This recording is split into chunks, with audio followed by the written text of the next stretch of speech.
For my knife work, I'm going to hold that knife in my palm, use this as a driver. I'm just going to find a little gloss right there. I'm going to find a little gloss right at the point of the frog.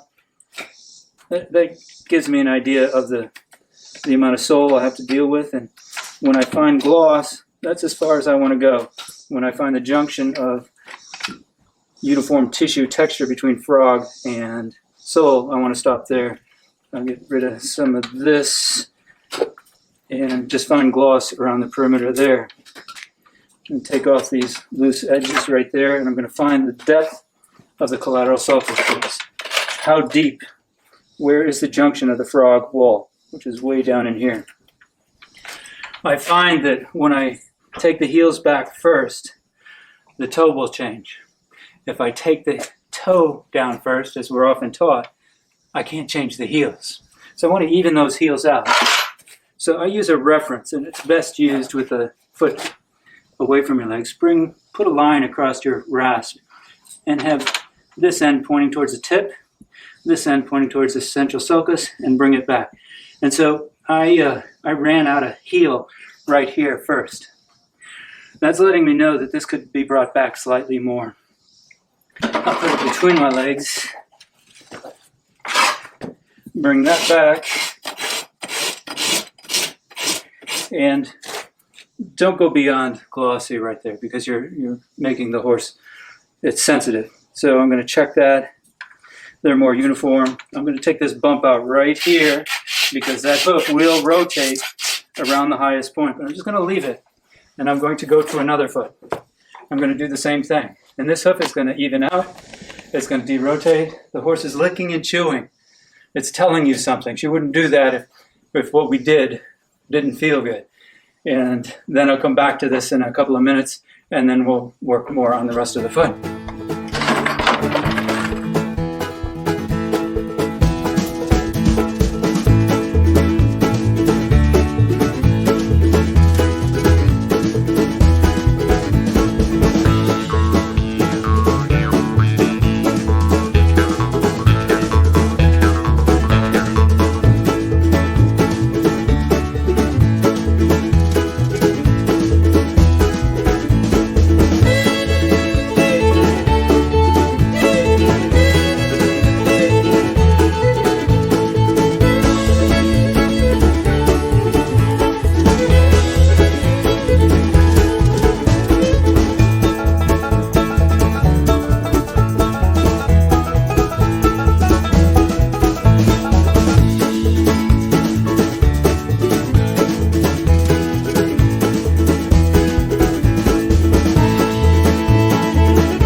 I've gotten the high points off in the heels, brought those back at a similar distance. I'm going to check it again, and it's amazing how they'll often change.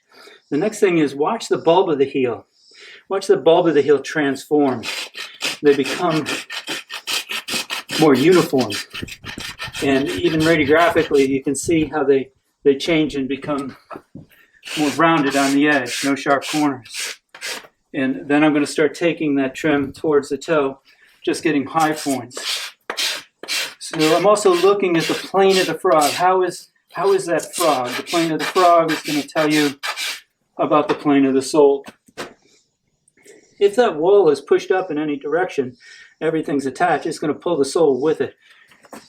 So by taking the high points down here, getting those heel bulbs more uniform, and an equal distance back, don't go beyond the glossy point right there. And then I'm going to work forward and take out the bumps I see in the quarters. Work towards the toe. Work towards the toe. And I'm getting more flatness in it to prepare for a shoe. But I'm not going to go all the way to the toe point of the frog, the toe, because that's still changing. What I will do at this point is I'll go for a uniform wall thickness.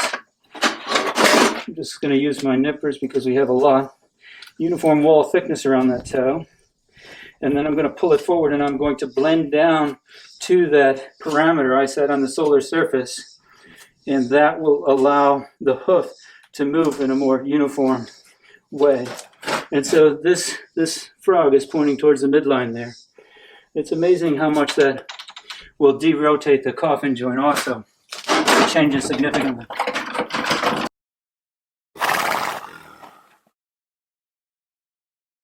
When I put the hoof jack out, I want to take the limb forward in the direction of least resistance and not out where I'm comfortable. So she seems to be more comfortable right there.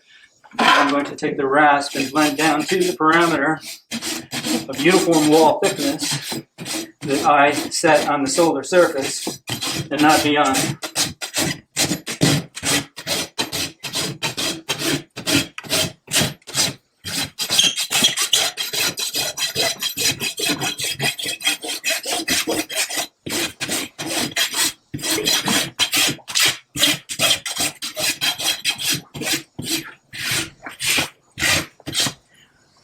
I use the hoof buffer because we know in research that all this debris and stuff on here creates an environment that's conducive to fungal infections. So if we clean that off, we have less homes for the fungus.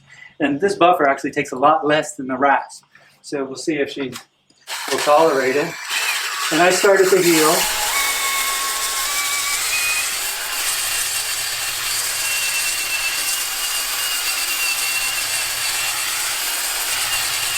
I've just cleaned up the outside, stay away from the hairline, and that reduces the amount of fungal decay you get on the outside of the hoof wall as long as you put a dressing on there that contains materials that are not conducive to fungal decay.